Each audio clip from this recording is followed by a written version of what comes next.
Hello दोस्तों, कैसे हो आप? उम्मीद करती हूँ अच्छे होंगे।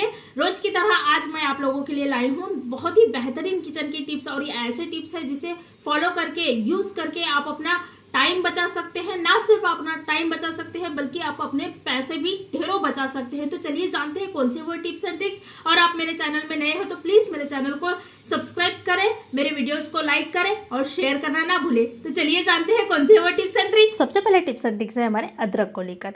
अक्सर क्या होता है, हम लोग ना अदरक को इस तरह से कद्दूकस करते हैं, मतलब चाय में डालने के लिए या फिर किसी चीज़ के लिए भी कद्दूकस करते हैं और इन्हें ऐसे ही रख देते हैं। लेकिन ये पूरी तरह से गलत है।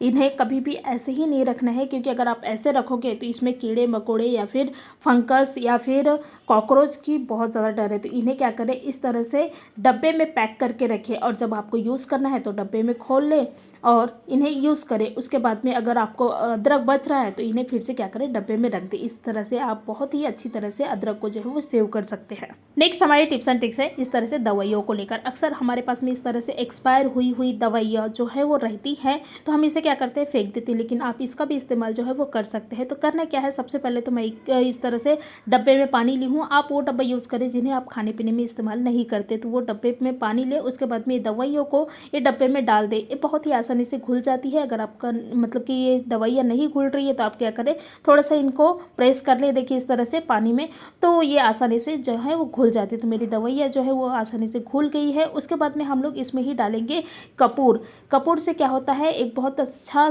स्मेल आती है, क्योंकि कपूर की स्ट्रॉन्ग स्मेल से जो फंगस वगैरह रहते हैं ना बेसिन के, वो पूरे तरह से चले जाते हैं। तो इसमें डालना है कपूर को। तो कपूर को ना इस तरह से चूरा करके डालें। तो मैंने कपूर को भी अच्छी तरह से मिक्स कर ली हूँ पानी में, देखिए इस तरह से। उसके बाद में क्या करेंगे, ये जो पानी है इसको हम लोग डालेंगे सिंक में।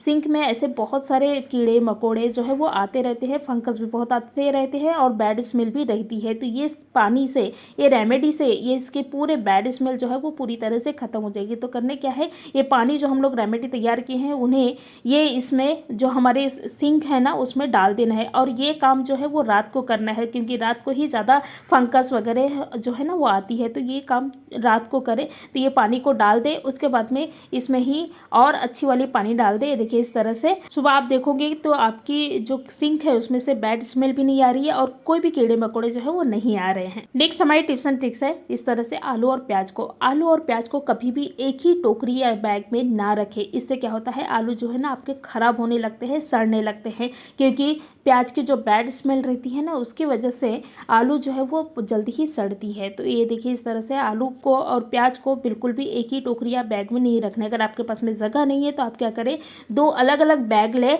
और दोनों अलग अलग बैग में क्या करें, आलू और प्याज को अलग अलग रख दे। तो क्या होगा, आपके एक तो जगह भी अच्छी रहेगी और दूसरी बात है कि आलू और प्याज जो है वो बिल्कुल भी ख़राब नहीं होंगे। ये काम कब करना है, आपके पास में बहुत ज़्यादा जगह नहीं है तभी करना है, नहीं तो आलू और प्याज को कभी भी इस तरह से बैग में नहीं रखें। आप खुले टोकरी में रखें तो क्या होगी, आपके आलू और प्याज जो है वो कभी भी ख़राब नहीं होंगे। ये देखिए इसको बैग में रखना ही है तो आप इस तरह से दोनों अलग अलग बैग में जो है वो आलू प्याज को रखें और इनको पैक करके नहीं रखना है, खुला ही इस तरह से रखें। तो आप देखोगे कि आपके आलू प्याज दोनों भी खराब नहीं होंगे। नेक्स्ट हमारी टिप्स एंड ट्रिक्स है इस तरह से तांबे की थाली वगैरह रहती है, थाली गिलास लोटा जो भी है आपके पास में है, तो ये क्या हो जाता है कुछ ही दिनों में ना जल्दी से इस तरह से काले पड़ने लगते हैं। तो भाई इसको साफ कैसे करें, तो बहुत ही आसान तरीका है। तो करना क्या है, सबसे पहले तो हम लोग नींबू लेंगे, नींबू को काट ले, आधा नींबू की ज़रूरत है, आधा नींबू का इस्तेमाल जो है वो आप बाकी की चीज़ों में भी कर सकते हैं। तो आधा नींबू ले, उसके बाद में ये नींबू में ही क्या करना है, नमक डालना है। बहुत ही अच्छा सॉल्यूशन है नमक और नींबू का।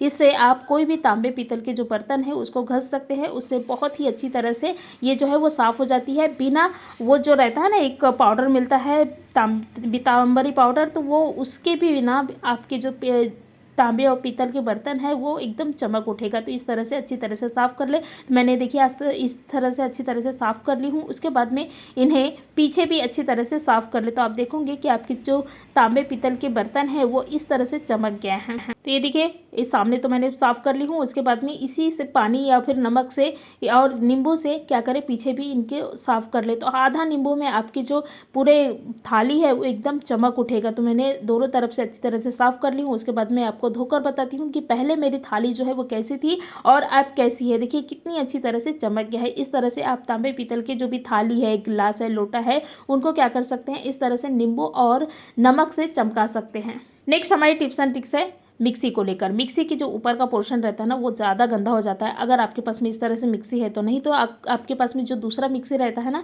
तो वो भी आप इस मतलब कि इसी तरह से साफ़ कर सकते हैं। तो मैं लूँगी सबसे पहले तो हार्पिक। हार्पिक एक क्लीनर का काम करती है, इसमें एक ऐसे एसिड रहती है जो कि क्लीन करने का काम जो है वो बहुत अच्छी तरह से करती है। तो क्या करना है, हार्पिक को डाल देना है, देखिए इस तरह से। उसके बाद में आपके पास में मोजा होंगे, जो खराब हुई हुई मोजा रहती है ना तो उनसे साफ़ करें, या फिर आप कोई कपड़े से भी साफ़ कर सकते हैं। लेकिन साफ़ करते समय थोड़ा सा सावधानी बरत के, हाथ ऐसे ही साफ़ नहीं करना है, मतलब हाथ में कुछ ग्लव्स वगैरह पहन ले उसके बाद में साफ़ करें। नहीं तो क्या होता है, एसिड मतलब कि इसके जो एसिड रहता है ना उसके वजह से हाथ जो है वो बहुत ज़्यादा ख़राब होने की चांसेस जो है वो रहती है। तो इन्हें इस तरह से अच्छी तरह से साफ़ कर ले। तो मैंने मोजे से अच्छी तरह से साफ़ कर ली हूँ। तो आप देख रहे हैं सिर्फ और सिर्फ मैंने क्या की हूँ, पोंछ ली हूँ, बाकी कुछ नहीं की हूँ। और आप देख रहे हैं कि मेरी मिक्सी जो है कितनी अच्छी तरह से चमक गया है, बिल्कुल कुछ करने की ज़रूरत नहीं है। तो ये चीज़ें जो है वो हफ्ते में एक बार ज़रूर करें। नेक्स्ट हमारी टिप्स एंड ट्रिक्स है पैरों को लेकर। अक्सर क्या होता है, पैरों में ना हम जब भी मोजा पहनते हैं तो पैरों की बहुत ज़्यादा स्मेल आती है, बहुत ज़्यादा बैड स्मेल आती है। वो स्मेल तो बहुत लोगों को सहन भी नहीं होता। तो भाई स्मेल नहीं आना चाहिए। जिसके पैर में ज़्यादा स्मेल आती है उसके लिए ये उपाय है।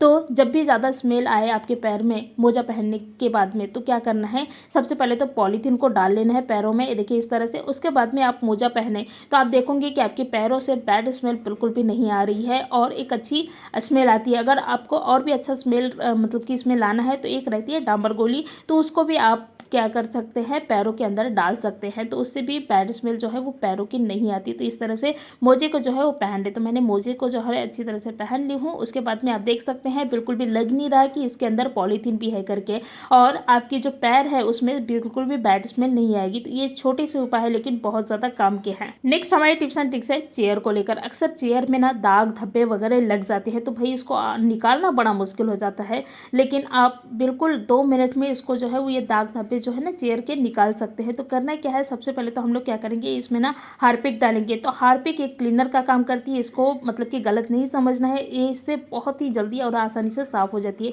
तो मैंने हार्पिक डाल दी है, देखिए थोड़ा सा हार्पिक डालना है।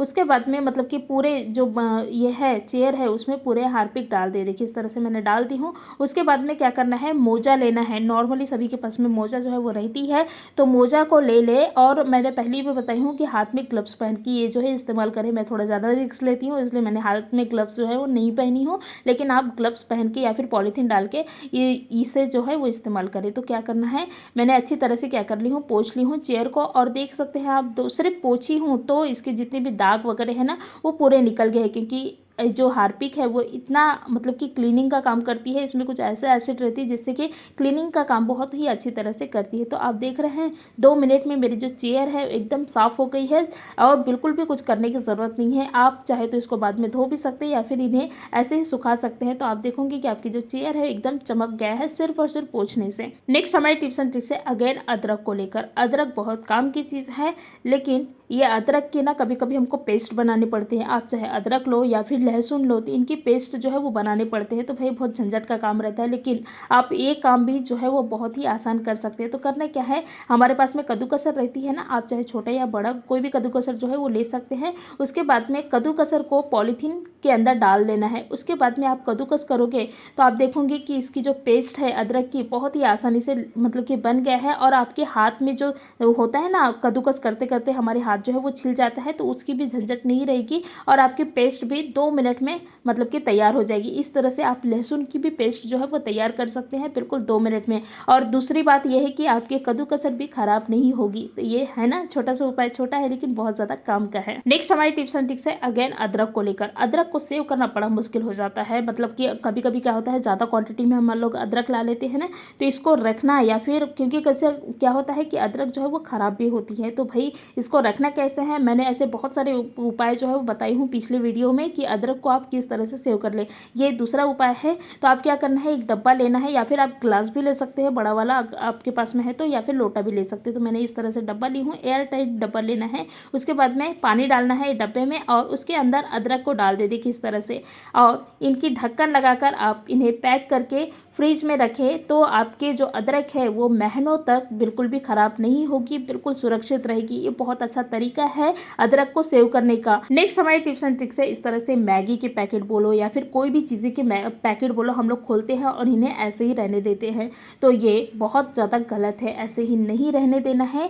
इनको क्या करें, फोल्ड करके अच्छी तरह से रबड़ बैंड बांध ले या फिर चिमटा लगा ले, क्योंकि अगर आप ऐसे रखोगे तो क्या होगी, इसमें छिपकली जाने का डर है, कॉकरोच जाने का डर है, जो कि बहुत ज़्यादा डेंजर है।